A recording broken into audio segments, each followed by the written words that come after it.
I thought the referee got it wrong, but when I'm a fan watching, I've become a West Ham fan in Europe, watching the way they play. I do remain impartial. Of course, I'm an Arsenal fan. I watched that watching David Moyes following every step, and I thought the referee was a little bit harsh there. I can understand why he's done it. I like referees who make positive, clean decisions, but I didn't think that when you saw the player get up, Dembele, and he winks at his colleague, you pretty well know that he's done the referee there, done the player, and he's got what he wanted, down to 10 men. That completely changed the game. It was naughty, wasn't it? It reminded me of Ronaldo Rooney all these years ago. That wink. What did you think, Simon? I've looked at it again this morning, though. I've got to say, tough.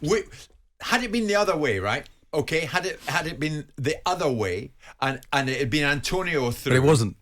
I know it wasn't. But I'm going to put it to you. But that's supposition. And a Leon defender, does what Cresswell did. They'd all be screaming. The West Ham lot would all be screaming for the boy to be sent off. Well, I think Cresswell was still involved in the challenge, wasn't he? So he has to get there, Dembele. So he reaches, but takes him. The path he's going on, he's going slightly away from the goal.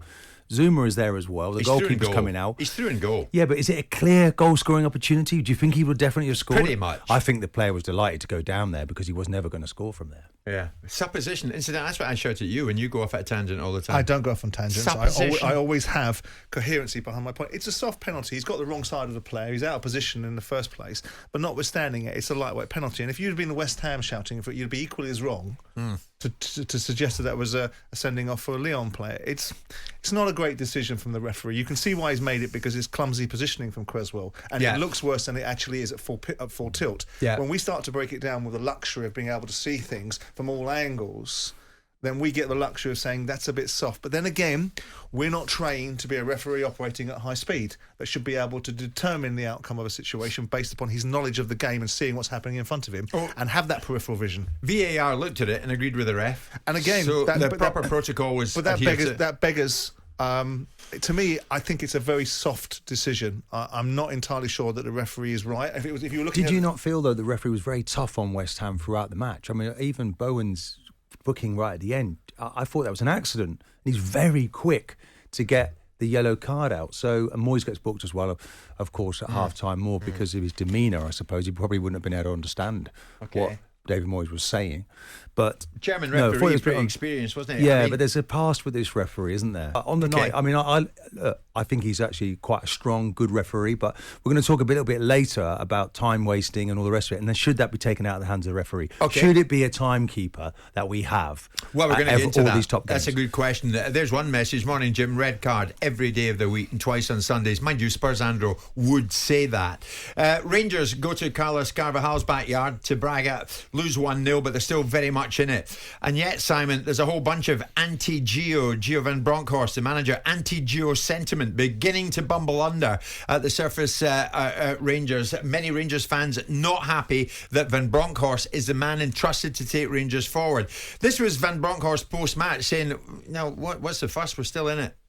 We're only halfway. Of course, you always want a good result to take back to the second game. That's what we wanted. But, 1-0 defeat, it's quite a small margin. We're only halfway. So next week we have, big game. We know which task that's ahead of us. And we will prepare well. But, a 1-goal difference to take back, of course, it could have been better, but it could have been also worse. So, we have a much better view on the team when you play them, and so we're going to prepare well for next week.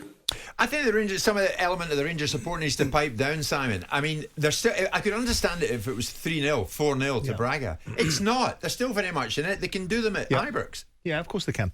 But you can't tell football fans how they support their team. You can't, on one hand, say that they're the most valued asset of a football club, that we missed them terribly during COVID, and then when they don't agree with something or they give someone some stick, justified or not, that they should pipe down.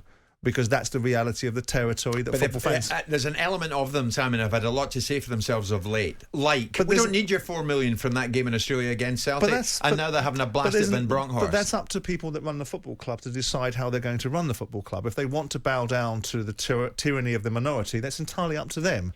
And if they don't want to be involved in a game in Australia for a variety of reasons, then it might not just be the only factor was fans shouting. Yes, I do accept the point that fans were instrumental in this. But on one hand, we say, fans are instrumental on changing the direction of football because their views are important. Hang on, that view's not important.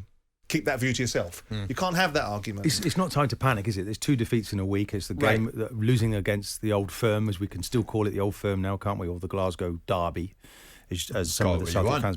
Yeah. So Old Firm. And we know that's going to get difficult for them, but there's still half time within the tie. They can get back. This might be the way that they're successful this season. But winning that, when you win the Scottish Premier League this year, you go straight into the Champions League. That is a fantastic pot of gold for that team. I don't think that's what's causing dissent in fans' mind. They may well be privy to the fact, because we've been banging it down their throats, there's an extra 30 million quid involved in the team winning the SPFL going into the Champions League groups this year. But I think it's just an overall disappointment of what's apparently in their We've minds. had that disputed a few times, Simon. I want you actually to bottom that out, because I don't think you're quite right. It's 30 million. No. Quite a few times. We had some very good callers that have come in and said, is Simon right with that? Has he got those figures right? Yes, let's get to the bottom of that. If we're going to give out figures, let's give people the right figures, on this show.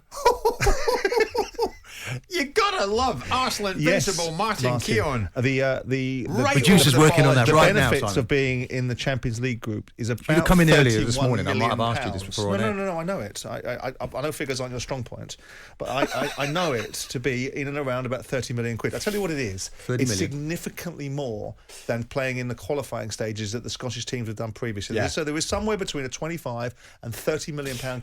Boost. Guaranteed money. Guaranteed. Okay. Listen, we'll move on just before Martin Keown does Simon Jordan's cruciate ligament. The back of the Times this morning, City accused over illicit payments. What is that about when the same Manchester City are about to go in against Liverpool this weekend, Friday morning? Jim White and Simon Jordan. Monday to Friday mornings from 10 on AM, on DAB, via the talkSPORT app and on your smart speaker. talkSPORT.